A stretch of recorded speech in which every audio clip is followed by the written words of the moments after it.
Nada é mais importante do que o fim do foro privilegiado, porque acabando com o foro privilegiado, nós iniciamos um novo tempo com uma nova justiça e teremos autoridade, aí sim, para legislar em matéria penal, em matéria criminal, em medidas de combate à corrupção.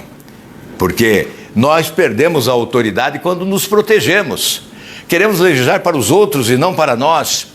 Queremos impor rigor para os outros, elevar penalidades para os outros, facilitar a justiça na condenação dos outros e dificultar quando se trata de defender os interesses localizados entre autoridades do país. O que se fala é que vem uma pressão de fora contra a votação do projeto, que vem uma pressão, por exemplo, do Poder Judiciário. E é evidente que nós não generalizamos, mas há magistrados interessados em preservar o seu foro privilegiado. Isto é inegável. Por isso, muitos querem uma CPI da toga aqui. Muitos magistrados querem, muitos defendem, porque são limpos. As suas togas estão lavadas, são limpas. Outros não querem, porque as togas estão sujas. Então não querem CPI, não querem o fim do foro privilegiado. Por isso, há os que exercem pressão para que essa estratégia de protelação vigore interminavelmente. E nós não podemos permitir isso. Olá, pessoal. Bom, o dia de hoje começa aí com uma história de assalto, né? Assaltantes que nas barbas aqui do poder em Brasília invadem um hotel supostamente extremamente seguro, né? Com uma segurança implacável, que ninguém lá ingressa sem a consulta aos hóspedes, né? Se alguém chegar no hotel para visitar um hóspede, tem que se apresentar logo na guarita ali de entrada, né? Para dizer a que hóspede procura, né? No entanto, nesta madrugada, por volta de 4 horas da madrugada, bandidos ingressaram no hotel e arrebentaram os 3 caixas fortes, né? Aliás, caixa eletrônico, os 3 caixas eletrônicos dos bancos, que lá existem ou existiam, porque os bandidos arrebentaram com dinamites fortemente armados, renderam a segurança e arrebentaram os 3 caixas eletrônicos, levando tudo que tinha lá e desaparecendo. Chegaram na guarita de entrada do hotel, são 2 hotéis, né? Eu moro num deles, e chegaram na guarita do hotel e disseram que iriam buscar um hóspede, disseram o nome. A segurança do hotel confirmou a existência desse hóspede. A meu ver, falhou porque não consultou o hóspede e eles ingressaram no hotel e fizeram o serviço, né? Então, eu estou destacando isso porque o hotel onde moro é vizinho do Palácio Alvorada, onde há segurança absoluta, né, para o presidente da República. É muito próximo. E mesmo assim, e com toda a segurança que há no hotel, esses bandidos invadiram, arrebentaram com dinamites na madrugada os 3 caixas eletrônicos e levaram todo o dinheiro. Realmente o país vive a insegurança. Por isso que esta pauta da segurança pública foi fundamental na campanha eleitoral. Se aqui nas barbas da presidência da República os criminosos invadem um hotel e roubam e conseguem sair ilesos e fogem, obviamente nós não estamos seguros em lugar nenhum nesse país. Eu coloco isso porque está na Câmara dos Deputados uma proposta do ministro Moro que se chama Anticrime, Antiviolência e Anticorrupção. E há lá uma morosidade em relação a este assunto que é colocado em segundo plano. Não é prioridade. Eu estou defendendo aqui no Senado, conversei ontem com o ministro Moro antes da audiência pública da qual ele participou.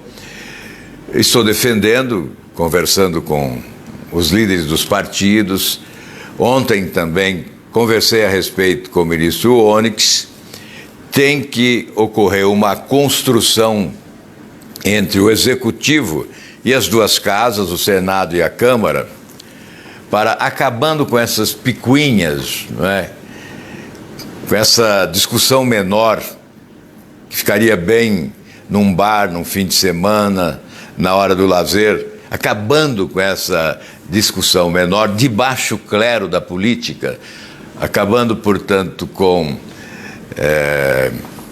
essa fogueira de vaidades, né? Que eu acho que exercer protagonismo é próprio do político. Todo político deseja exercer protagonismo, mas existe um limite, não pode superar esse limite. Quando chega o interesse público, nós temos que esbarrar no interesse público. A nossa vaidade tem que ficar muito aquém do interesse público. Por isso, vamos acabar com essas picuinhas. Não há necessidade de buscar prevalência em matéria de protagonismo. Vamos fazer uma construção conjunta. Enquanto a Câmara discute lá a reforma da Previdência, nós discutimos no Senado esse pacote anticrime, antiviolência e anticorrupção. Como se faria? Já que, pelo regimento, a proposta chega pela Câmara e vem ao Senado, ela pode sair do Senado e ir para a Câmara se formos nós, senadores, os subscritores desta proposta. Então, o que eu estou sugerindo, e outros senadores também, é que essa proposta que veio do ministro Moro seja a matriz de uma proposta que elaboraríamos aqui no Senado, aproveitando as teses do ministro, do Ministério e do governo, portanto, e aduzindo as nossas propostas. Eu próprio tenho 13 projetos tramitando aqui no Senado Federal, além dos que estão na Câmara. Aqui no Senado Federal, eu tenho 13 projetos que dizem respeito a essa pauta, a esta agenda, né? Anticrime, antiviolência e anticorrupção. Então, e parece que temos aqui, segundo informações, quase 80 projetos, cerca de 80 projetos de senadores que dizem respeito também a esta agenda. Então, nós envolveríamos todas as sugestões num só pacote. Subscreveríamos, o presidente do Senado poderia ser o primeiro subscritor da proposta, aprovaríamos aqui e levaríamos à Câmara. Com isso, nós estamos encurtando o caminho, nós estamos encurtando o tempo do Senado para a Câmara e da Câmara para a sanção do presidente da República. E da mesma forma, o caminho inverso seria feito pela reforma da Previdência. A Câmara debate, aprova, modifica, aprova, encaminha ao Senado e o Senado, então, delibera posteriormente, encurtando o caminho. Aí nós aprovaríamos, ao mesmo tempo, as duas propostas, a do ministro da Economia, Paulo Guedes, que é a da reforma da Previdência, e a do ministro Moro, que é o pacote anticrime, antiviolência e anticorrupção. Aliás, não importa de quem seja a proposta, o próprio ministro ontem disse isso aqui na Comissão de Justiça, não importa quem seja o autor da proposta. O que importa é que uma nova legislação seja aprovada, impondo mais rigor. Eu comecei relatando um crime que ocorreu aqui em Brasília, um assalto, um roubo. O que tem a ver com essa proposta?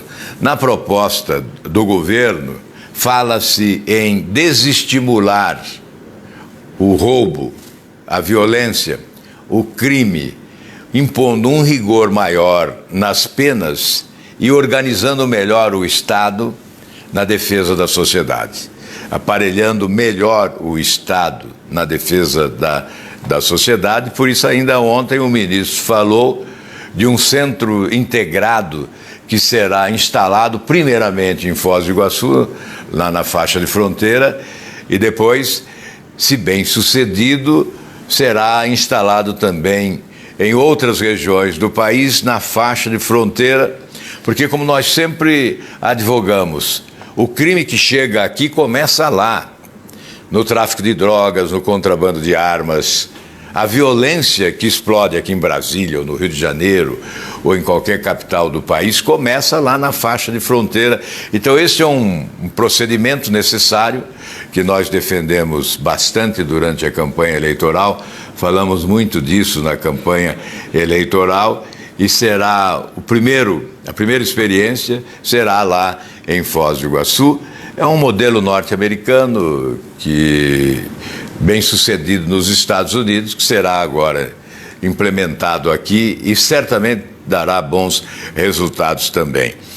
O que não se pode ignorar é que esta lentidão que se propõe por aqui, com essa estratégia de protelação de projetos importantes como este, tromba na aspiração do povo brasileiro, que se revelou nas urnas. Qual foi a agenda vitoriosa na campanha? Do que se falou mais? Sem dúvida, esta foi a agenda vitoriosa, a agenda que elegeu a maioria no Congresso, que renovou o Congresso, inclusive. É por isso que temos aqui, como nunca tivemos, muitos militares, né? Aqui temos general, coronel, capitão, major. Aqui temos delegado, temos juiz, promotor, enfim.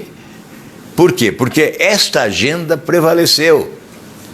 E retirar, como disse há poucos dias, retirar, portanto, da pauta da Câmara dos Deputados a agenda anticorrupção, consubstanciará, consagrará o estelionato eleitoral. Seria um estelionato eleitoral. Por quê? O que se pregou na campanha não se faz agora. O discurso não vale.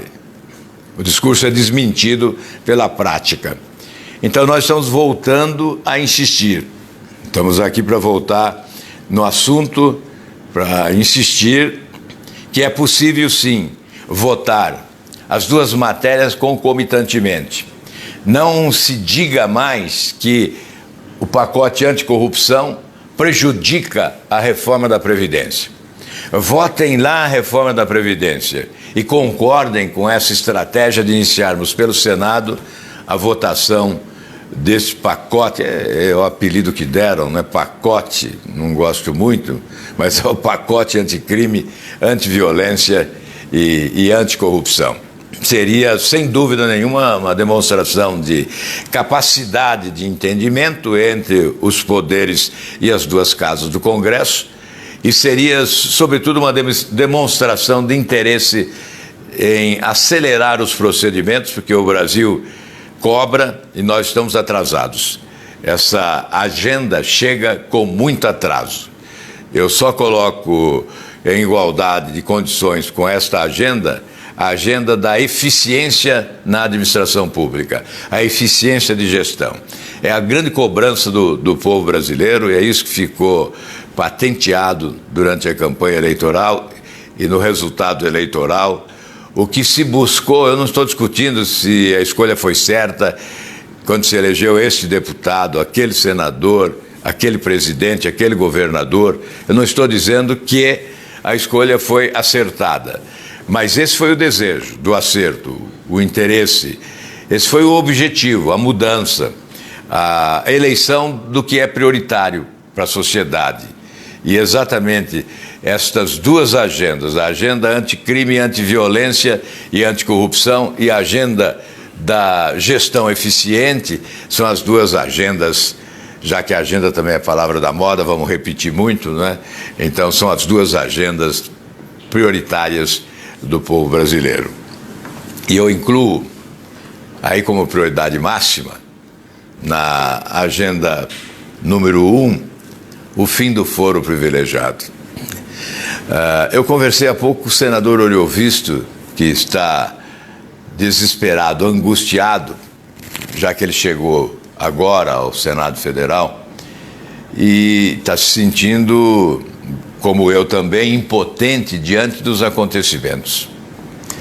Por que não se vota na Câmara dos Deputados o fim do foro privilegiado e vota-se uma matéria que contraria a eficiência administrativa, que se impõe a liberação dos recursos das emendas de bancadas, sem garantia de que esses recursos serão retirados de algum lugar? Se aprova a liberação de mais de 4 bilhões de reais no ano, por intermédio de emendas de bancadas, mas não se aponta de onde virão esses recursos. E é evidente que se o governo já não consegue cumprir a lei do teto, com medidas dessa natureza, é que não cumprirá mesmo. Então é a esculhambação geral, é a desorganização, é a desarrumação das finanças públicas do país, é o endividamento crescente, as altas taxas de juros, é o que asfixia a nossa economia e mata as esperanças de desenvolvimento do povo brasileiro. Então, não se vota o fim do foro privilegiado, mas vota-se com uma celeridade incrível, surpreendendo a todos, uma proposta dessa natureza que vem dos tempos do Eduardo Cunha. É a pauta bomba da época que ressurge agora. Àquela época se combateu muito uma tal pauta bomba que era liderada pelo então presidente da Câmara, Eduardo Cunha. Pois bem, esse projeto é remanescente daquela seleção de projetos daquele tempo. Então agora, eu acho que essa questão de emendas parlamentares, emendas de bancadas, é uma questão a ser discutida. Mas o que se fez lá na Câmara dos Deputados aprovando esta proposta vem na contramão da eficiência administrativa. É o engessamento absoluto do orçamento, retirando a flexibilidade necessária que tem que ter o chefe do Executivo para aplicar os recursos nas prioridades eventuais. E as prioridades se alteram, mudam. A realidade social é dinâmica. O que é prioridade hoje, amanhã deixa de ser prioridade. Em determinado estado é preciso mais dinheiro para a saúde, no outro precisa de mais dinheiro para a educação.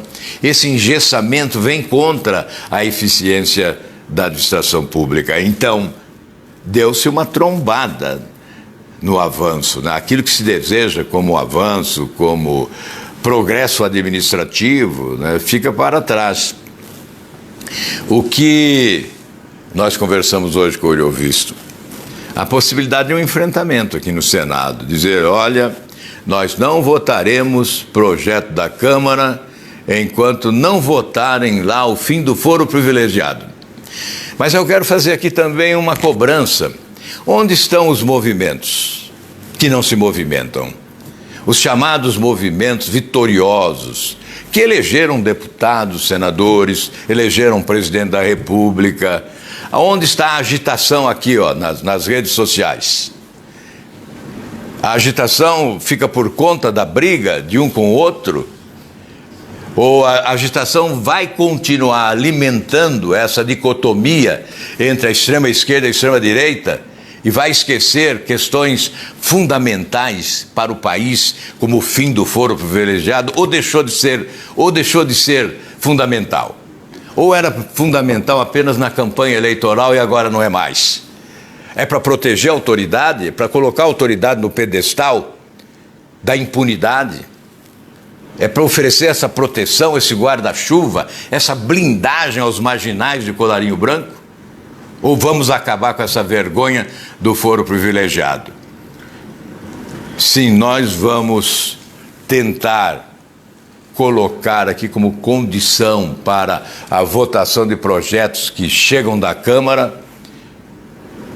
Nós somos poucos, certamente, mas nós precisamos demonstrar que é preciso reagir, né? Então, nós vamos tentar, já na próxima semana, quando vier para a Comissão de Constituição e Justiça a discussão dessa matéria aprovada na Câmara, não venham dizer que é em benefício dos municípios.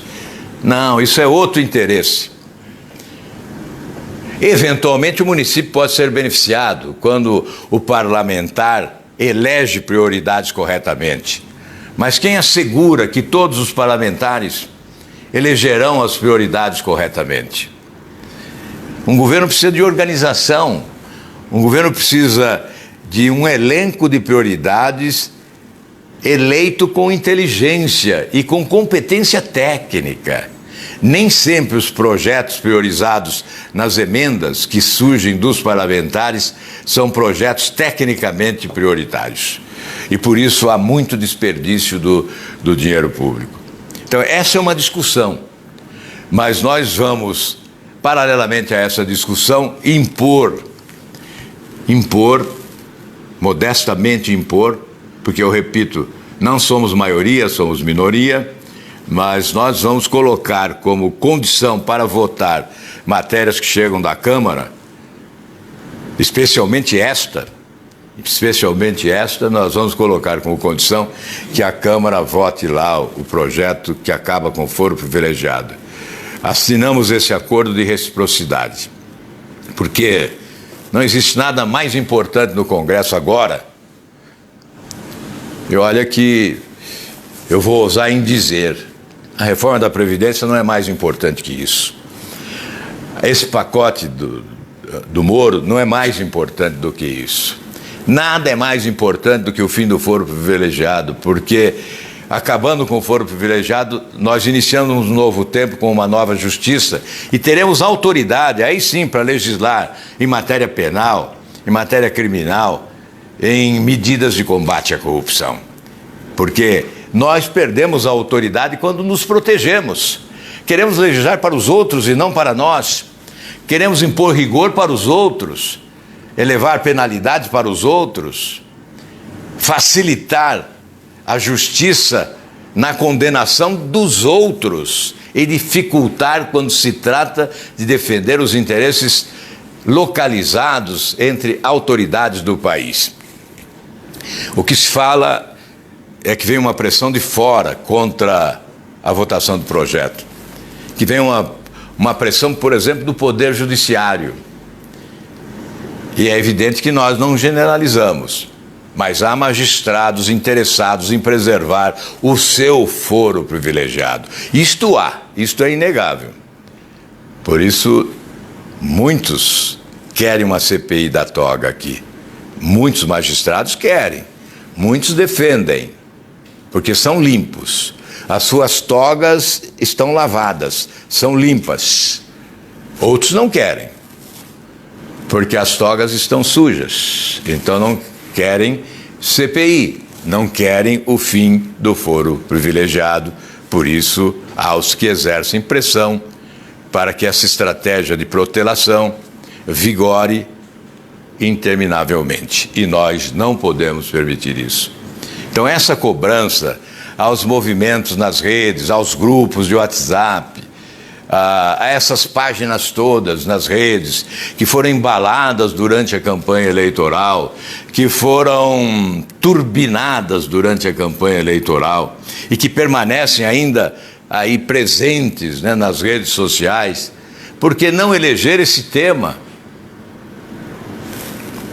Eu acho que eu não estou sozinho, tem muitos brasileiros, certamente uma maioria esmagadora de brasileiros deseja que se acabe com o privilégio das autoridades. O foro é o principal privilégio. Do ponto de vista histórico, emblemático, é o principal privilégio. E os outros privilégios também devem ser combatidos como nós estamos combatendo. Ainda ontem, né, ou anteontem, não me lembro bem, fizemos aqui uma live, na segunda-feira fizemos uma live em que eu destaquei a necessidade de acabar com o privilégio de ex-presidentes da República. E apresentei aqui números que provocam indignação. A ex-presidente Dilma, cassada, afastada do cargo pelo impeachment, ela gastou mais de 630 mil reais no ano passado, sem computar os salários dos seus assessores pagos com dinheiro público. São assessores, servidores públicos que são oferecidos a ex-presidentes e acompanham os ex-presidentes para sempre, com recursos públicos, dinheiro público. E nós apresentamos um projeto aqui no Senado, está vigorando, está tramitando no Senado, para acabar com esse privilégio, com essa mordomia dos presidentes da República que foram caçados e condenados. E numa campanha eleitoral em Minas Gerais, a ex-presidente gastou de viagens diárias, combustível, etc., mais de 500 mil reais, com um total de despesas de mais de 600 mil reais, sem computar, eu repito, os salários. Então você pode dobrar esse valor, seguramente pode dobrar esse valor, com mais de R$1 milhão de gastos no ano. O ex-presidente Lula, preso, também gastou do lado de fora. Não gastou só na prisão, gastou do lado de fora. Do lado de fora foram mais de 130 mil reais de despesas contabilizadas. Repito, sem incluir salário de servidores à sua disposição, que são assessores e seguranças. Isso do lado de fora. Mesmo preso, teve os benefícios da mordomia concedida aos ex-presidentes da República. Então, nós não estamos combatendo apenas um privilégio, nós estamos combatendo todos os privilégios, inclusive o auxílio moradia, verba indenizatória. Esse é um combate permanente que nós travamos aqui, que muitos não enxergaram, muitos não viram, muitos desconsideraram, muitos ignoraram, mas há muito tempo nós estamos nesse combate. Não é agora, não chegamos agora. Estamos aqui há bom tempo nesse combate. E o fim do foro privilegiado é, sem dúvida nenhuma, a bandeira maior que o brasileiro tem que empalmar neste momento, porque é um salto civilizatório acabar com ele, é, sem sombra de dúvida, um passo adiante, é um avanço considerável, é eliminação de um atraso, é a busca da nova justiça que todos nós desejamos, e por isso a nossa insistência. Não basta cantar hino nacional, não basta carregar a bandeira do Brasil, é preciso ter comportamento, atitude, determinação e exigir as definições em nome do futuro do Brasil. Muito obrigado a todos aí, uma ótima quinta-feira e caminhamos depois para o Paraná. Amanhã à tarde estaremos lá em Curitiba para continuar o trabalho no nosso escritório, atendendo as pessoas que desejam conversar conosco.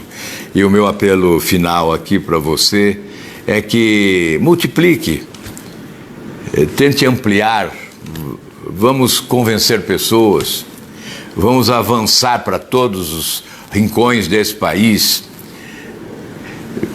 E eu peço a você, inclusive, que nos ajude a multiplicar aqui as nossas ideias, a prestação de contas que faço aqui nas minhas páginas, tanto do Facebook, quanto do Twitter, quanto do Instagram, do YouTube.